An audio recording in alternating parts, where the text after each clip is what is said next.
Special Operations General Muhoozi Kainerugaba to officiate at the closure of this very important retreat that you have been attending since Monday the 14th.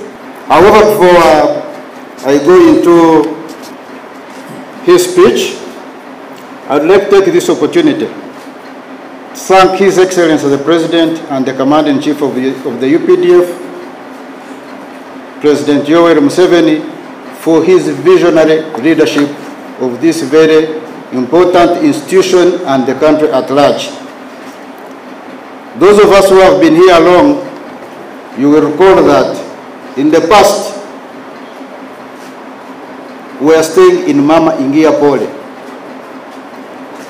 because the priority was to fight the insurgency that was in place within the country. So priority was never given to this infrastructural development that we have been witnessing of recent.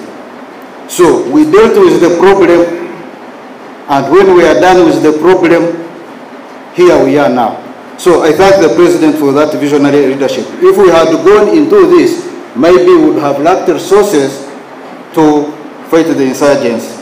Secondly, I would like to thank the Chief of Defense Force for his stewardship of this institution. It is Afande CDF who has been the bedrock of the infrastructural development program in UPDF.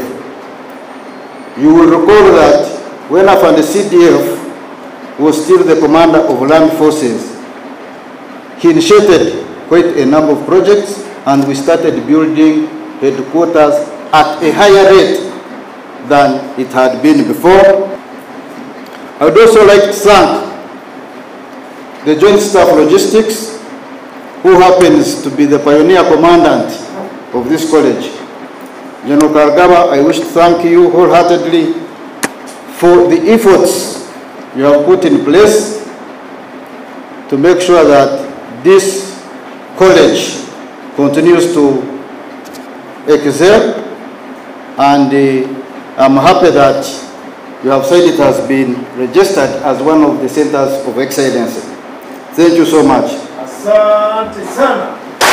In the same spirit, I would like to thank the Commandant Collie. Although he has been here for a short